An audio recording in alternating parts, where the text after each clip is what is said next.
Brilliant Entrance News. Brilliant entrance ന്യൂസിലേക്ക് സ്വാഗതം.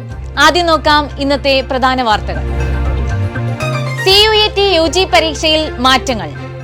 National defence academy online application December 31 വരെ.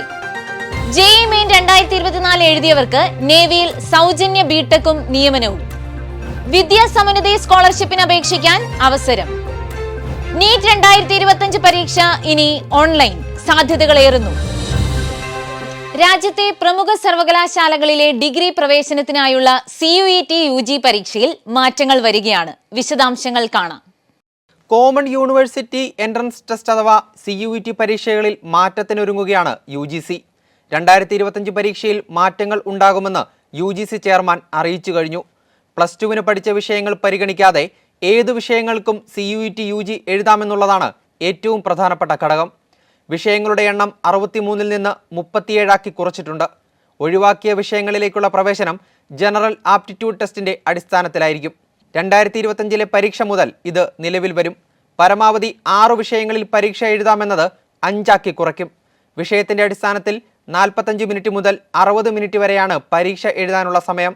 ഇത് 60 മിനിറ്റായി ഏകീകരിച്ചു. ഓപ്ഷണൽ ചോദ്യങ്ങൾ ഉണ്ടാകില്ല. എല്ലാ ചോദ്യങ്ങൾക്കും നിർബന്ധമായി ഉത്തരം എഴുതണം. ന്യൂസ് ഡെസ്ക്, ബ്രില്യന്റ് പാല.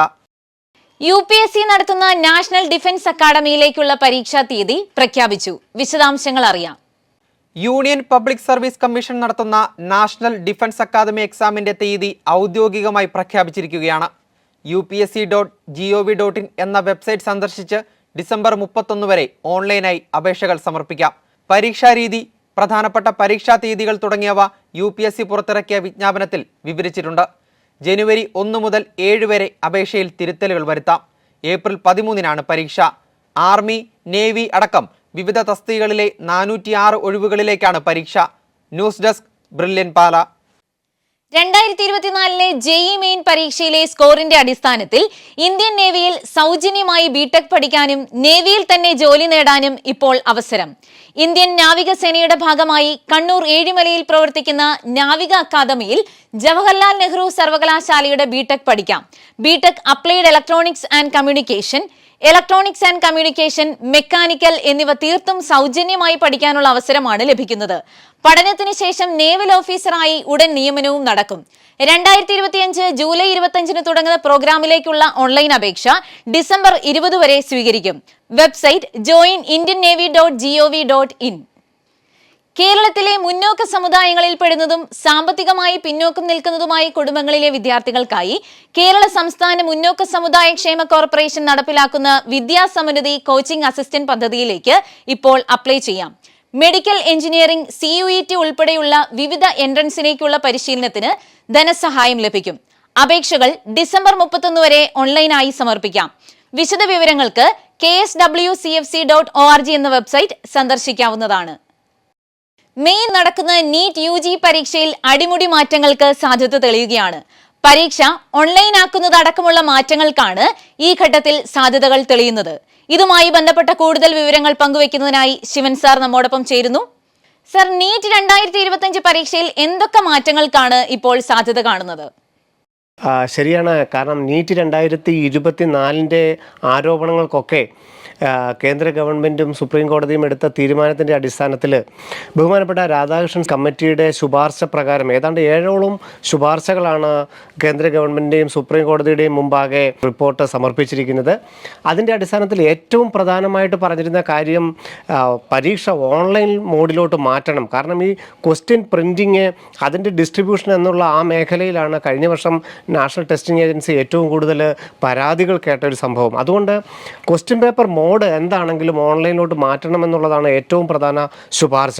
അതുകൊണ്ട് തന്നെയാണ് നീറ്റ് 2025 ഓൺലൈൻ ആയിരിക്കുമെന്നുള്ള ഏതാണ്ട് നമുക്ക് സൂചനകൾ ലഭ്യമായിരിക്കുന്നത്. അതോടൊപ്പം തന്നെ ഇനി ഓൺലൈൻ അല്ലാത്ത സ്ഥലങ്ങളിൽ, അതായത് ഓൺലൈൻ കമ്പ്യൂട്ടർ ബേസിൽ നടത്താൻ പറ്റാത്ത സാഹചര്യത്തിൽ മാത്രം, അതായത് ഹൈബ്രിഡ് മോഡ്, ക്വസ്റ്റ്യൻ നമ്മുടെ ടാബ് ഉപയോഗിച്ചോ അല്ലെങ്കിൽ ഓൺലൈനിൽ കാണിക്കുകയും ആൻസർ OMRൽ ചെയ്യുകയും ചെയ്യുന്ന ഹൈബ്രിഡ് മോഡും NTA മുമ്പാകെ ഉണ്ട്.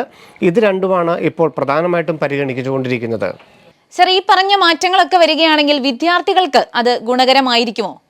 തീർച്ചയായിട്ടും. കാരണം നമ്മുടെ ഇത്രയധികം വിദ്യാർത്ഥികൾ പഠിക്കുന്ന അവരിൽ നിന്ന് കിട്ടുന്ന ഒരു റെസ്പോൺസ് അനുസരിച്ച് ഈ OMR ഷീറ്റിൽ നിന്ന് ഓൺലൈൻ മോഡിലോട്ട് മാറുമ്പോൾ ഏറ്റവും അധികം ഇതിൻ്റെ ഗുണഭോക്താക്കൾ എന്ന് പറയുന്ന വിദ്യാർത്ഥികൾ തന്നെയായിരിക്കും. ഒരു 50-60% വരെ അവരുടെ ടെൻഷനെ ഒഴിവാക്കാനായിട്ട് ഫുൾ ഓൺലൈൻ മീഡിയയിലോട്ട് മാറുമ്പോൾ നീറ്റ് 2025 സാധിക്കുമെന്നുള്ളതാണ് ഏതാണ്ട് ഉറപ്പ് തന്നെയാണ്. കാരണം ഒന്ന്, ഈ വിദ്യാർത്ഥികൾക്ക് ഈ ആൻസർ മാർക്ക് ചെയ്തതിന് ശേഷം ആ ക്വസ്റ്റ്യൻ്റെ സമയത്തിനിടയ്ക്ക് എപ്പോൾ വേണമെങ്കിലും ആൻസർ ചേഞ്ച് ചെയ്യാം. പിന്നെ ഒരു ക്വസ്റ്റ്യൻ വായിച്ചിട്ട് അതിൻ്റെ കറസ്പോണ്ടിങ് നമ്പർ ചോദിച്ച് അത് OMRലോട്ട് മാർക്കുമ്പോൾ വരുന്ന അപാകതകൾ അത് കഴിഞ്ഞ വർഷം ഒത്തിരി കുട്ടികളെ വലച്ചിട്ടുണ്ടായിരുന്നു. അപ്പോൾ അത് ഒഴിവാക്കാം. ഒരു കാരണവശാലും ക്വസ്റ്റ്യൻ നമ്പർ മാറിപ്പോവുകയില്ല. അതുപോലെ തന്നെ OMRൽ ബബിൾ ചെയ്യുമ്പോൾ എടുക്കുന്ന സമയം ഒരു 15-20 മിനിറ്റ് വരെയാണ് ഒരു വിദ്യാർത്ഥിക്ക് ഇവിടെ നമുക്ക് ലാഭം കിട്ടുന്നത് ഓൺലൈൻ മോഡിലോട്ട് മാറ്റിക്കഴിഞ്ഞാൽ. തീർച്ചയായും ഓൺലൈൻ മോഡിലോട്ട് മാറ്റുന്നത് വിദ്യാർത്ഥികൾക്ക് അനുഗ്രഹം തന്നെയായിരിക്കും. സർ, ഗുണങ്ങളെ പറ്റിയൊക്കെ സാർ പറഞ്ഞു. അതേപോലെ എന്തെങ്കിലും അപാകതകൾ ഉണ്ടാകാൻ സാധ്യതകളുണ്ടോ? തീർച്ചയായിട്ടും. നമുക്കിപ്പോൾ പത്രമാധ്യമങ്ങളും അതുപോലെ സോഷ്യൽ മീഡിയകളെല്ലാം പറയുന്ന ഏറ്റവും പ്രധാനപ്പെട്ട കാര്യം സമയ ലഭ്യത. കാരണം ഒരു പ്രധാനപ്പെട്ട എക്സാം 1,00,000-ഓളം MBBS സീറ്റുകൾക്ക് വേണ്ടിയിട്ട് നടക്കുന്ന ഏറ്റവും പ്രധാനപ്പെട്ട ഒരു എക്സാമിന് കുട്ടികൾക്ക് തയ്യാറാകേണ്ട സമയം കൊടുക്കേണ്ടതല്ലേ എന്നുള്ളതാണ് ഇവിടെ ഉയരുന്ന പ്രധാന ചോദ്യം. കൃത്യമായി പറയുകയാണെങ്കിൽ ഇനി ഒരു 5 മാസങ്ങൾ മാത്രമേ വിദ്യാർത്ഥികൾക്കുള്ളൂ. അപ്പോൾ ഇത്രയും പ്രധാനപ്പെട്ട ഒരു പരീക്ഷയ്ക്ക് വേണ്ടിയിട്ട് ഈ ക്വസ്റ്റ്യൻ പേപ്പറിൻ്റെ മീഡിയം എങ്ങോട്ട് മാറുന്നു? ഓൺലൈനാണോ, ഹൈബ്രിഡ് ആണോ, ഏതിലാണ് പരിശീലിക്കേണ്ടത്, ഇതിൻ്റെ സിലബസ് എന്തായിരിക്കും? അങ്ങനെയുള്ള അനവധി ചോദ്യങ്ങൾ വിദ്യാർത്ഥികൾക്ക് മുമ്പിൽ നിർത്തുമ്പോൾ ഇതിൻ്റെ സമയലഭ്യതയെക്കുറിച്ച് വളരെ ആശങ്ക തന്നെയുണ്ട്. പിന്നെ മറ്റൊരു പ്രധാന ആവശ്യം, നമുക്ക് അവസാനം കിട്ടിയ റിപ്പോർട്ട് അനുസരിച്ച് ക്വസ്റ്റ്യൻ ഓൺലൈൻ മോഡിലാണ്, ഓൺലൈൻ അല്ലാത്തടത്ത് ഹൈബ്രിഡ് നടത്താനുള്ളൊരു ആലോചനയുണ്ട്. അപ്പോൾ നമ്മൾ മുമ്പ് പറഞ്ഞ ഈ പ്രയോജനങ്ങളൊന്നും ഹൈബ്രിഡ് രീതിയാണ് കിട്ടുകയില്ല. ആൻസർ OMRൽ മാറ്റാനാവില്ലല്ലോ. അതുപോലെ ക്വസ്റ്റ്യൻ നമ്പർ മാറിപ്പോകാനുള്ള സാധ്യത അവിടെ നിലനിൽക്കുന്നു. അതുപോലെ തന്നെ സമയലഭ്യതയും അവർക്കില്ല. അപ്പം 2 രീതിയിൽ ഒരു പരീക്ഷ നടത്തിയിട്ട് എങ്ങനെ ഒരേ റാങ്ക് ലിസ്റ്റ് തയ്യാറാക്കുമെന്നുള്ള ചോദ്യവും നാഷണൽ ടെസ്റ്റിംഗ് ഏജൻസിക്ക് മുമ്പിൽ എന്താണെങ്കിലും ഉണ്ടാകും.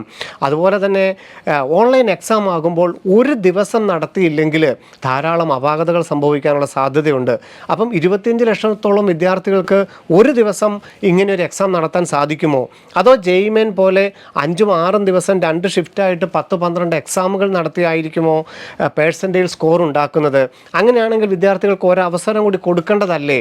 2 ചാൻസുകളിൽ ഏറ്റവും കൂടുതൽ ഉയർന്ന പേഴ്സൻറ്റേജ് സ്കോർ അല്ലേ പരിഗണിക്കേണ്ടതെന്നൊക്കെ ഉള്ളത് വിദ്യാർത്ഥികളുടെയും പൊതുസമൂഹവും ചർച്ച ചെയ്യേണ്ടത് തന്നെയാണ്.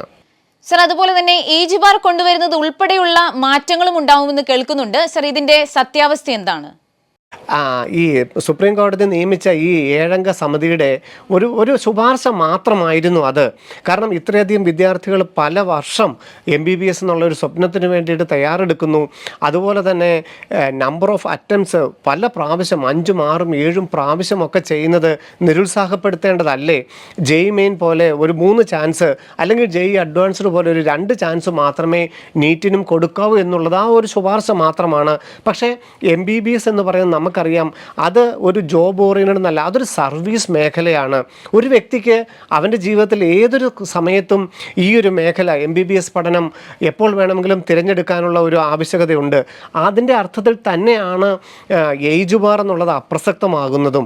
അതുകൊണ്ട് എന്താണെങ്കിലും നീറ്റ് 2025 ഈ 2 ശുപാർശകളും ഹയർ ഏജ് ലിമിറ്റ് ഉണ്ടാവുകയില്ല, അതുപോലെ എത്ര തവണ ഒരു കുട്ടി അറ്റൻഡ് ചെയ്തു എന്നുള്ളതും 2025 നടപ്പാക്കുകയില്ല. നന്ദി ശിവൻ സാർ, പ്രധാനപ്പെട്ട വിവരങ്ങൾ പങ്കുവച്ചതിന്. ഇതോടുകൂടി ഇന്നത്തെ വാർത്താ ബുള്ളറ്റിൻ ഇവിടെ അവസാനിക്കുന്നു. അടുത്ത ദിവസം വീണ്ടും കാണാം. നന്ദി.